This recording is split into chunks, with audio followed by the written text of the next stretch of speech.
Here's your room key, sir. Enjoy your stay.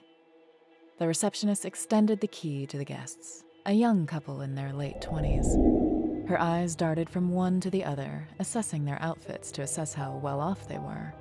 She usually conducted this inadequate assessment on every guest that checked into the hotel, so as to better gauge how well to treat them.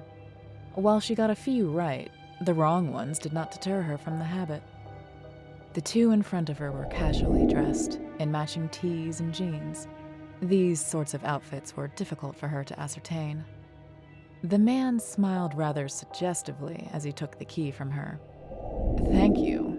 And how can we repay you for such rare hospitality?" he asked, his eyes moving from Amy's exposed cleavage to her face. His wife, oblivious to her husband's unconcealed flirting, leaned on him, an innocent smile on her face, rubbing his arms tenderly. What a naive girl, Amy thought, resisting the urge to roll her eyes at the woman's sickening naivete. "That won't be necessary, sir. Your comfort is our priority, sir," Amy responded tactfully, eluding his suggestions. The man stared at her in amusement, and Amy could swear on her cat's life that she knew exactly what was going through that oaf's mind. "Ah, but you're just speaking on behalf of the hotel," he pressed on, unperturbed by her lack of interest. "I was referring to a more personal—" He trailed off, wagging his eyes suggestively, mentally willing her to catch the bait and take the meaning of his words. "Oh, honey, you've said your bit," his wife intervened. "Let's just go in." She tugged at his arms tenderly, peering into his eyes. He nodded. She turned to the receptionist. "Don't misinterpret my husband's generosity, miss. He's just like that." And off they went, his wife skipping towards the direction of their rooms.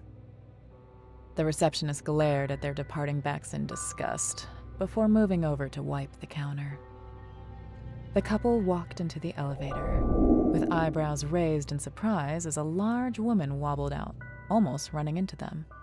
She didn't apologize, but looked them straight in the eyes for a cold moment before wandering off in the opposite direction. "Weirdo," Mr. Welsh muttered. As the elevator doors were about to shut, a middle-aged woman raced towards it, signaling them to hold it up for her. She ran in, trying to catch her breath. Her chest rose up and down, and the perverted Mr. Welsh couldn't keep his eyes off of her voluptuous breast. She nodded a greeting to the couple and stood very close to the elevator walls, clutching her handbag, looking a bit scared. "Are you all right, ma'am?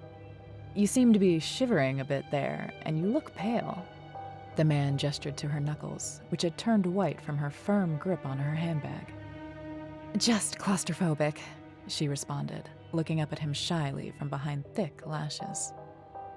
"Breathe in and out about 5 times so you can steady your breathing, and you won't have a panic attack," he instructed, not out of concern, though. "First floor, right?" His wife remained silent beside him, still clinging to his arm as if for dear life. "Yes, my room's on the first floor. Thanks for the breathing exercise, I absolutely forgot. I've been here for a few days. My cousin is getting married in the hotel's banquet hall, so I had to go down and help her with the preparations. I haven't left my room since I got here. These elevators seem like death traps to me," she ranted, Mr. Welsh's full attention focused on her. "Wow, TMI much?" his wife retorted, now growing irritable. "No one asked for your life story." In truth, Martha Tim was just talking to overcome her fear of closed spaces. "Well, if you ever need anything, just knock on my door. I'd be happy to be of service," Mr. Welsh offered graciously as the elevator stopped and they got out. There were only 3 rooms on the first floor. The couple had booked the VIP suite. "All right, I'll definitely take you up on that offer. Bye for now," she waved, blowing an air kiss to the man. Her room was closest to the Welshes. Mrs. Welsh stomped her foot angrily to attract her husband's attention. He turned to her. "Wipe that stupid smile off your face," she commanded, her brows knit in fury. "What's wrong?" he inquired, feigning ignorance. Always the helper, savior of all mankind. What kind of woman doesn't realize that we're a couple? Even when she saw us together. She must be a damn fool, a complete airhead not to realize it. He reached for her, an apology on the tip of his tongue, but she shrugged his hands off and slammed the door in his face. She threw off her shoes and bounced into the bathroom, still fuming under her breath. There was something awfully familiar about the woman. In a way, she looked like her stepmother, who had passed away a few years back, but she decided that it was purely coincidence. Martha Tim emptied the contents of her bag on the bed. She couldn't find the talisman that the seer had given her to ward off evil spirits from her room. Ah! She screamed. Damn that stupid couple in the elevator earlier too for prying into her affairs. She rolled her eyes and continued her search. She had always been a staunch believer of spirits and energies, and not having her talisman with her seemed like a huge red flag in her books. Amy walked to the kitchen for her break. While contemplating what to do with her 10 minutes, she heard footsteps approaching the kitchen. But after a while, no one came in. Maybe they went the other way, she thought, placing 3 slices of bread in the toaster. Someone walked by her. She turned around, but couldn't find anyone. Stupid wind, she said, buttering the toasted bread. Then someone shoved her, and the bread fell out of her hands. She turned around to give the obviously blind bat a piece of her mind. She gasped. Her mouth went dry. She found herself staring into the familiar blue eyes of her ex. Damien? She called out incredulously, unsure if she was seeing clearly or it was a joke.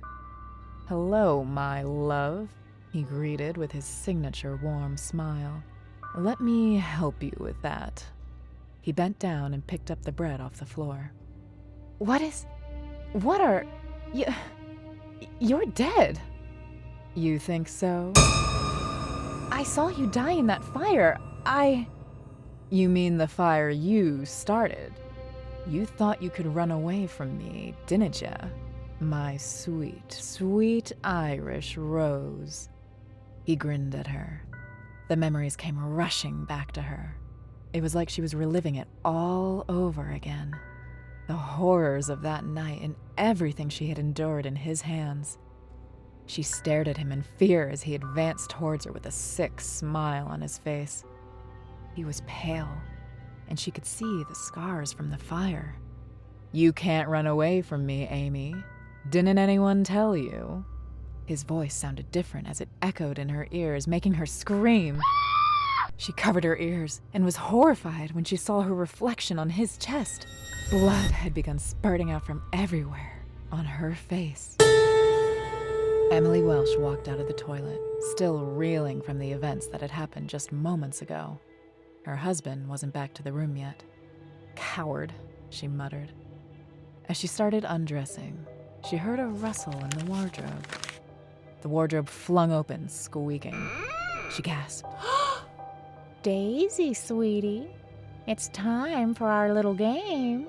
A creaky voice sounded. She looked around in fright. Mother? She croaked, recognizing the voice that rocked her very existence. The blinds opened and shut again. The lights flickered and went off. A harsh wind pushed her to the bed, knocking the breath out of her. Her vision blurred with tears when lights came on again. The woman who had made her childhood a living hell was seated right beside her, caressing her lap. No! She screeched, trying to get out of her hold but failing miserably, as she realized that she could not move her limbs. You'll never get rid of me, my innocent Daisy. We are one, she said, her bad breath fanning Daisy's face. She opened her mouth, tried to scream, but no sound came out. She watched in horror as the phantom opened its mouth and spewed worms into her mouth. And then everything went black.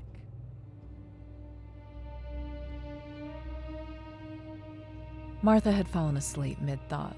and had woken up to spiders all over her television. She had always been afraid of the crawlies for as long as she could remember, and had had nightmares for years because of it as a child.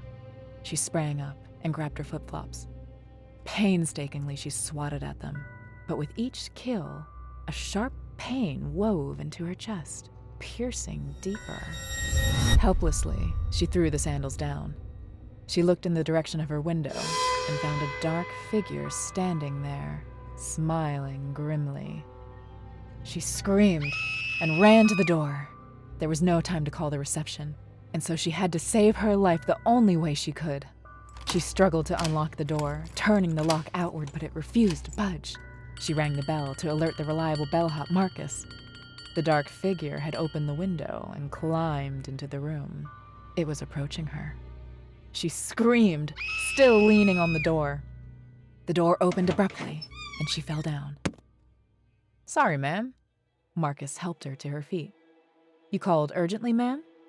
She turned to her room to explain what transpired, but everything had returned to its normal position. "Oh, God," she groaned. She had to check out of this creepy place. Damn her cousin's wedding. She turned to Marcus to ask him to gather her luggage. She saw him fall to the ground and immediately turned to a colony of spiders.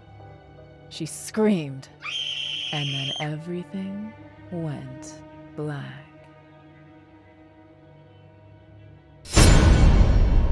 Subscribe today, or